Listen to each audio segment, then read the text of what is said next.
Well, here we are.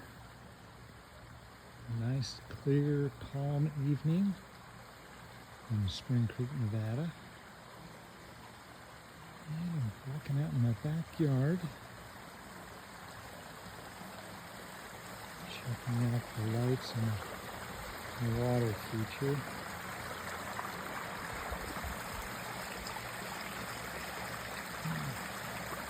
Shouldn't be too obnoxious. Head out here. All the yard lights. Don't put out a lot of light that ruins things. Now, on the other hand, the really bright light of the church next door, at first seems a bit much. But here at the Glenvista Observatory, I've actually put up a barrier. It's a fence, about 6 feet tall, there. And I've got the scope set up here already. And we'll see, go through my workflow, but hopefully it'll already be polar aligned and good to go. And we'll see how we go with that. First thing I'm gonna do is take a look up here at the sky. It's looking pretty good. The corner of the building over there, the shop, is pretty well due north. Makes a good reference from where the pier is at. Of course, you look up here, you see the Big Dipper. Pointer stars pointing over to Polaris. Looks pretty good. Got the red lights going and talk radio. I'll turn that off so we don't have to worry about it. Wander over here.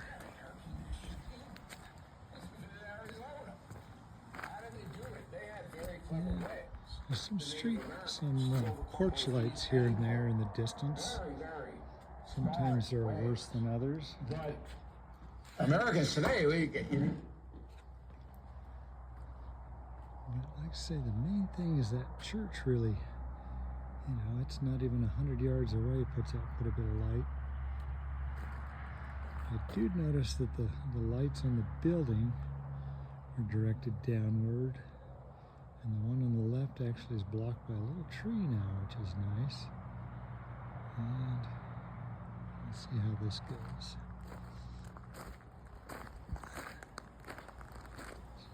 Out here, I've got my extension cord. I don't know if you can see that or not.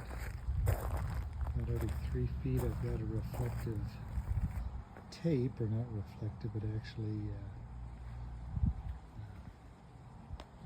it's glow in the dark kind of stuff. And you can see I've got my power strip. It's actually a booster for this ASI air. It doesn't have an antenna on it, doesn't have much of a range. So that boosts it pretty nice, so I can do it in the house. The green light is the 6 amp power supply, and that's the 12 volt plug that it feeds into. And goes into this mount, which you can't really see in the dark, but that's the AM5 on a Primalucci pier, and the scope is an ASCAR 71F. The camera on the back is an ASI 585 MC Pro, which is of course a one-shot color. And I've got a little 40 millimeter guide scope, SV Bony on top. Focal length is 160 millimeters. It's got an ASI 120 mm mini with a guide camera. The ASCAR scope is, of course, 71 millimeter objective, and it has a focal length of about 490 millimeters. So this combination gives a field of view of around like a 1 1/4 degree by almost 1 degree. And the target tonight is going to be the Iris Nebula. But the first thing we do when we fire it up is connect. I'm going to do that with my iPad here, since I'm using this phone to video this. We'll see how this works out.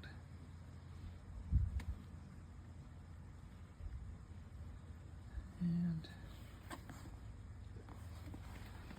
the first thing you need to do is connect. Let's see, got a little bit of light from this bugger. And I'm going to connect directly to the booster. And I'm going to go into the software here. So you can see that.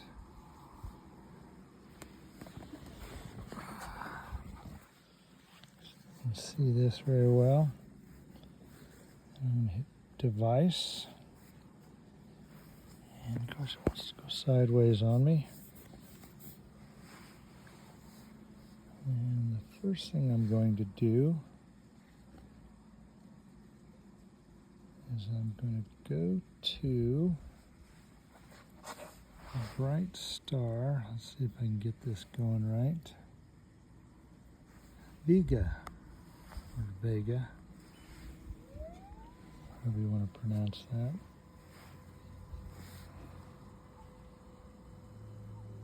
So I basically just tell it to go to Vega. And then what I'm going to do is let it do its thing. It's going to actually do some plate solving. Let's see if I can get this to work right.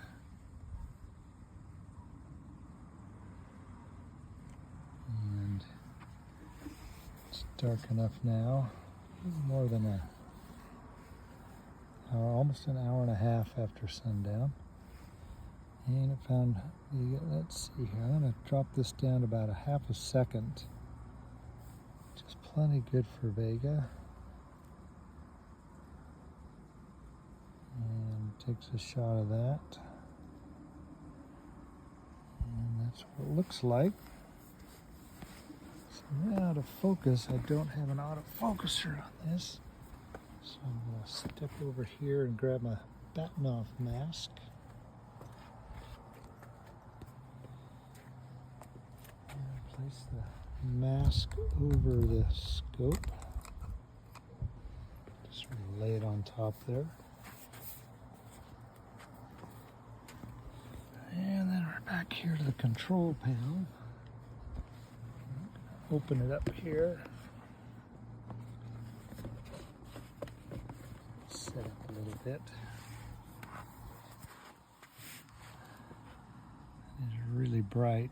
Let's see if I can dim it down some.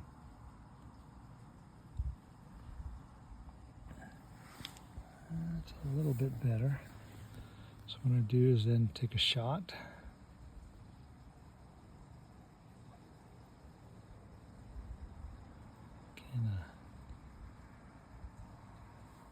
Just a short exposure. And zoom in on this, and you can see we're darn near focused. That central spike should be centered between the two. It looks like an X, and then the central bar goes through there. It looks like it could be focused just a little bit. Well, actually it looks pretty good. It's kind of tough to tell sometimes. I'm going to drop the exposure down to like 1/10 of a second.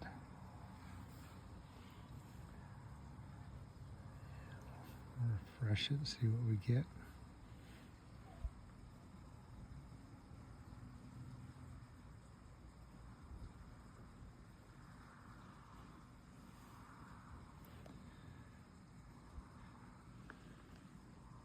Yeah, I'd say if anything, it's just slightly off. So loosen the lock here. This was focused from the other night, so I'm going to loosen the lock here on the focuser. And make a slight adjustment.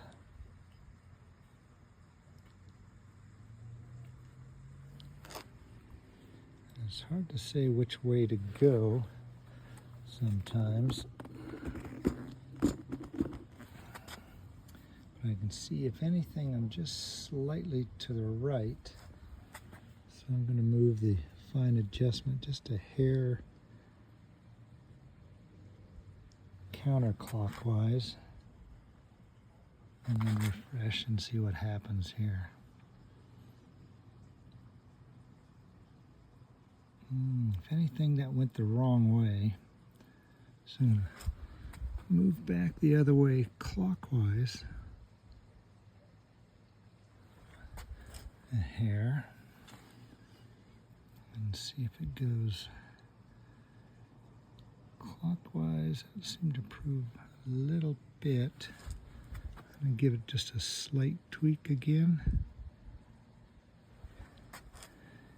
And refresh. You can actually run this kind of an automatic mode. That actually looks really good. So I'm going to reach over here in the dark and lock that focuser in. I need to see, this scope's relatively new. I need to see how well it keeps its focus. My little red cat seems to keep focus all night. So now what I'm going to do is go into the mount, tell it to go home, okay. While it's doing that, I'm going to reach over here and take the Batinov mask off, set it over here on my workbench, little table here and a camp chair. And so now we've gone to the home position. I set the preview mode back to say a second and take a picture. I'll zoom out there. And what we see is a few stars there. I'm not even sure. We are in the home position, which is roughly towards Polaris. Let's see if I annotate picks up anything. No DSO. So actually Polaris is out of this field of view, but that's okay. What we're going to do now that we've focused is go into polar alignment, which is PA. And tell it to go. It's going to shoot for about 3 seconds. And then it's going to say next. So what it does is it takes a 3-second exposure. Then you can hear the mount moving. And it's going to move 60 degrees.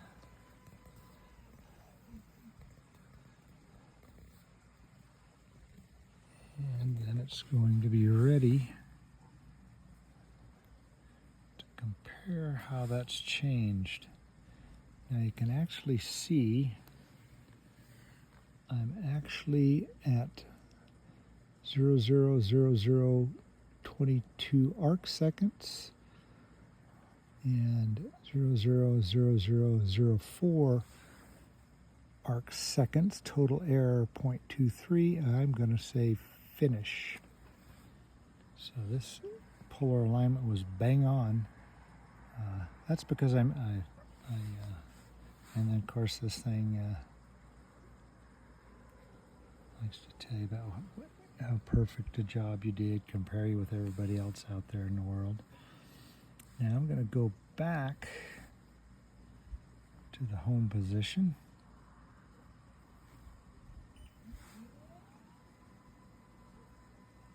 And we'll go from there. Yeah, I actually had this AM5 set up polar line from previous nights. I removed the scope because the weather wasn't very good, and just covered the mount with a towel and then a 13-gallon trash can. Keeps it pretty weatherproof. And now we're going to go to preview, and I'm going to search out. Here's the little search bar, and I'm going to key in NGC 7023. Whoops. Search. And that is the Iris Nebula. And I'm going to tell it to go to it.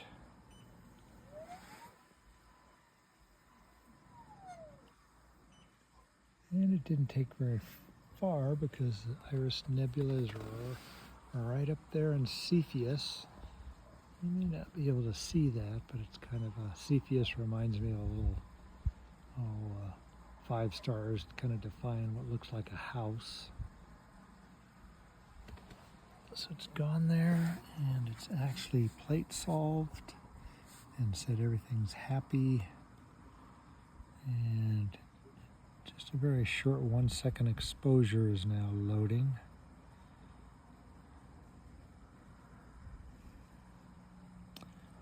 And there it is. You can see it's pretty bright central core of that. Let's just take about a 30-second exposure and see what we get. It's kind of hard to see these controls, but you'd have arrows to move the mount in right ascension and declination. In preview mode, you can set exposure times. Let's see how our cooling is going over here in the lower left. I've got the gain set at 252. Cooling is nominal minus 20 degrees C, and we're right at 19.3. Cooling 72%, so that means it's cool enough out here that the air temperature that's not having to work too hard to cool things down. Really warm nights, you can't get it down very low. And of course there's a satellite goes streaking across there, and you can see the Iris Nebula there. So now here we are at 9:58 and almost 10 o'clock, and actually the sky is still a little bit illuminated. I'm not sure if you can see over that direction to the west from the sunset. That was fully, let's see, sunset at 8:18. It's now 10 o'clock. And astronomical night, I don't believe actually starts until about 10:23. But I think we're going to start a run now. And I'm going to run from 10 o'clock. The end of astronomical night is about 3:10. So I'm going to tell this to run from 10 o'clock until 3. That's a good 5 hours. So let's see how we're going to set that. So I'm going to come back in here, and I go out of preview mode into auto run. And then in auto run, I'm going to tell it I want to do 300 seconds at gain of 252, and I'm going to drop this down here, and actually I don't need to do it that way. Oops. I'm going to do 60 of those. So 60, so 300 seconds is, of course, 5 minutes, and 5 minutes times 12 gets you right out there at 60. That's an hour. So I can, for every hour, I can do 12. So by doing 60 of these, that's a good 5 hours. I'm going to do bin 1, And these are lights. I'm going to OK that. You can see I've got some settings over here. At the end of this period, shut down the ASI air, yes. Go to the home position, yes. Do a meridian flip automatically, yes. So that all looks good. Now there's one other item to work on, and that's guiding. So I touch this little guiding graphic up there, and then we come over here and we tell it we want to start it looping. And starting the looping, there's the view through the guide scope. And it's looping, and I'm going to hit the target here. Boom. Let's see, recommend pointing the scope mount is, so it doesn't like that I'm pointed this direction. So I'm going to cancel this and get out of here by hitting the arrows up here and go back in, back into preview mode. And I'm going to go back to Vega.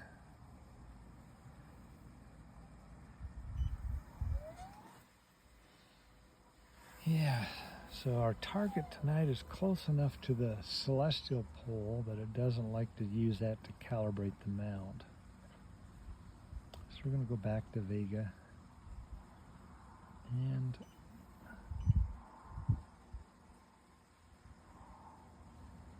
go through its little system here. Oh, green at the bottom of that dialog tells you it's going to go okay. Everything's happy. Okay. So now what I'm going to do is go back into the guiding. And you can see even in our guide scope, bright Vega there. And I'm going to tell it to go ahead and start doing its calibration. So you can see all these little green circles are all the stars it's identified. It's actually going to do multi-star guiding. So if it loses one of those, I guess it'll go to one of the others. But what it's doing now is it's doing west step. You can see 5 DIST equals, so that's probably displacement.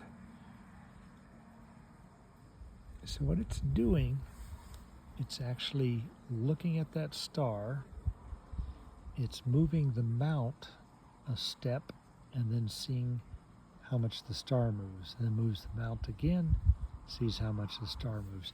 So by seeing how much each step of the mount moves the star, it'll do the reverse guiding, which is watch the star, how much the star moves, it'll use the corresponding step on the mount to compensate for that.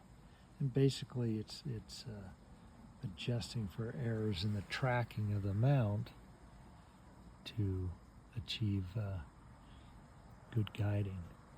So this just takes a few minutes. You can see it's going through its paces here. It'll go west and it'll go east, clearing some backlash, step 1. Clearing backlash, step 2.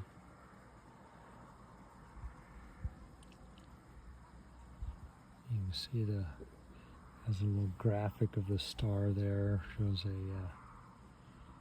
like a peak around the star, and then kind of a intensity.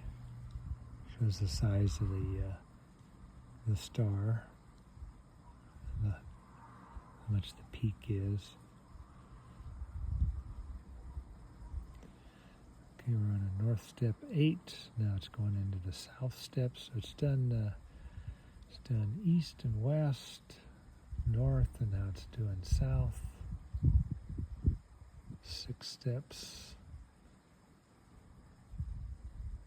4 steps gives you 16. 3 steps, 12.8. Like I say, it's basically calibrating for guiding by moving the mount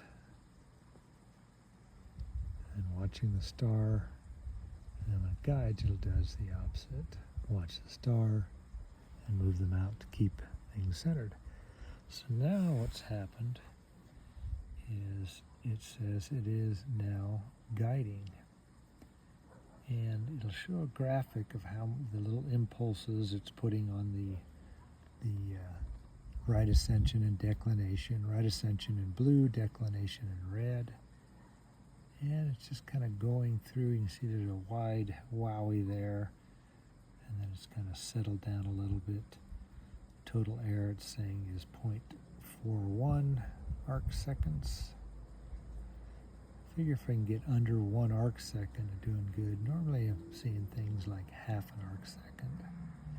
So I'm going to go back and, oops, since we already had it in our search, 7023, and we're going to go to that target. We've calibrated the mount. Yeah, the problem with being near the pole is that the stars don't move as much near the pole. Of course, they go around the celestial pole, but make little tiny circles, whereas the stars farther away move faster. Okay, so everything's looking pretty good here. And I can even see the target, like say the Sirius Nebula is pretty bright. Going back into auto run, and the guiding, I'm going to check on it over here, 0.38 arc seconds. If we come over here, it's got this cute little annotate button. Push that. That's not doing anything exciting there. Okay. Well, maybe it's not wanting to do that. So I'm going to hit the auto run, and it's going to ask me shut down and go to the home position, confirm that, and then you can see it's counting down from 300 seconds. Guiding 0.48 arc seconds. So everything's looking pretty good there. So while it's doing that, I'm going to sit back, relax for 5 minutes, look at the sky. We are now at, what time are we at? 22:09. So we're 9 minutes after 10 p.m. here in Spring Creek, Nevada. And we are in Pacific Daylight Savings Time. Pretty good evening. I can just see Cassiopeia starting to rise over the shop there. A W-shaped constellation.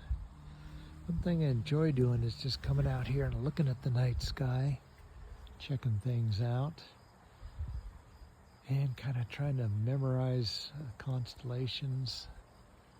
Of course, the Big Dipper is pretty easy to start at. And then the pointer stars in the cup. 5 lengths of those goes to Polaris, and of course from Polaris goes up to the cup of the Little Dipper. If you continue on across, you do come to Cassiopeia. Going back to the Big Dipper, if you follow the arc of its handle, the next bright star you come to is Arcturus. And I guess they say follow the spike to Spica. But out here, I can definitely see, of course, that church is pretty bright there. Duck down here a little bit.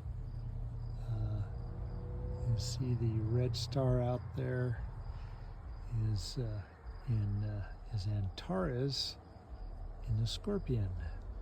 I always remember Antares as being like an ant. The Scorpion ate an ant. So the Antares in Scorpius. And out this direction, we're actually looking towards the center of our Milky Way galaxy. And if I trace from there, come up overhead, all the way over towards Cassiopeia again. That's where that spray of the Milky Way is. I've been out here a few times on a clear, cloudless night and thought, wow, this is going to be really good, but wait a minute, what's that band of clouds moving in? Well, it's not a band of clouds, it's the Milky Way. Duh. So, let's see, what else do we see out here? Of course, bright Vega up there. And then come down to the left a little bit. And you see Cygnus the Swan. I believe that's Deneb. And then the other corner of the summer triangle is, I believe, Altair. So that summer triangle, when it gets dark here in the summer, will be straight overhead. Oh, just saw a shooting star out there. I'm going to come back here and check on her progress. Oh, let's see, we're down to 70 seconds. Yes, 5 minutes when you're waiting for it seems like a very long time. Let's see, today is the 1st of July. And we're just a couple, 3 days away from new moon. I think it's 1st of July now. I think it's around the 4th or 5th. Be the new moon. Tonight the moon doesn't rise till after 2, and I think it's about 16% illuminated. But of course it'll be quite a ways from the piece of sky we're looking at.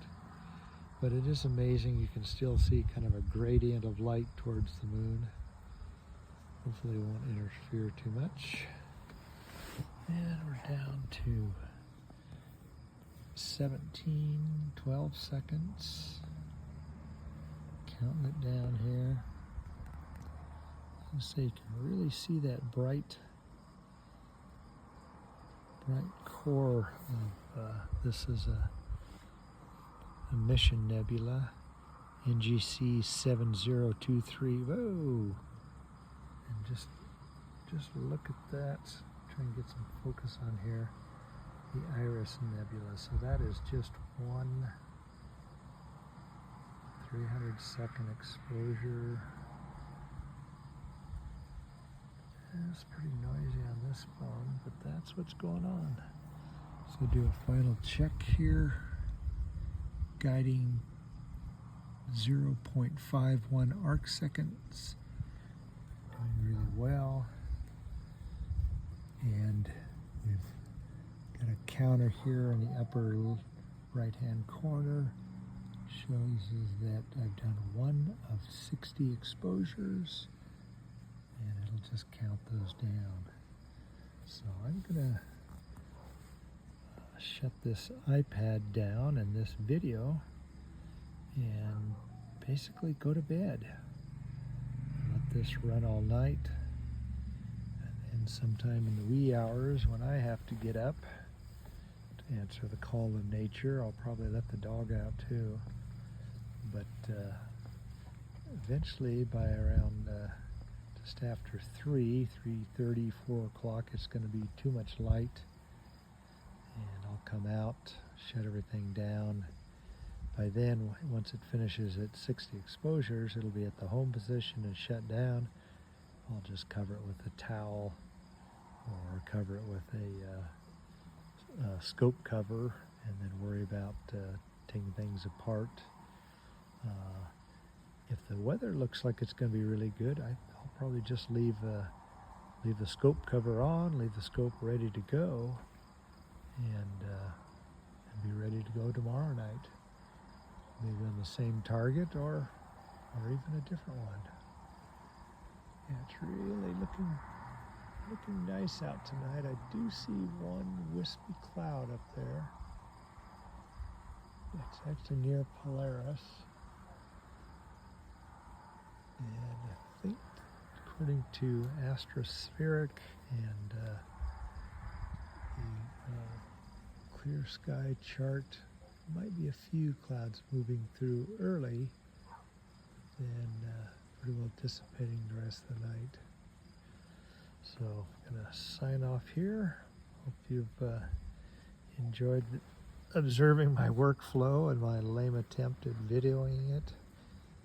And but basically that's what I do, is set things up, focus, polar align, get the guiding going, get on the target, set up a run, and go to bed.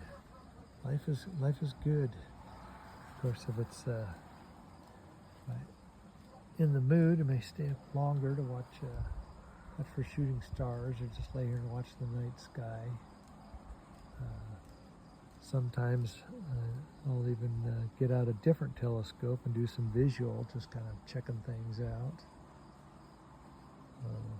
So signing off from Glenvista Observatory here in Spring Creek, Nevada. Take care. Clear skies to all of you.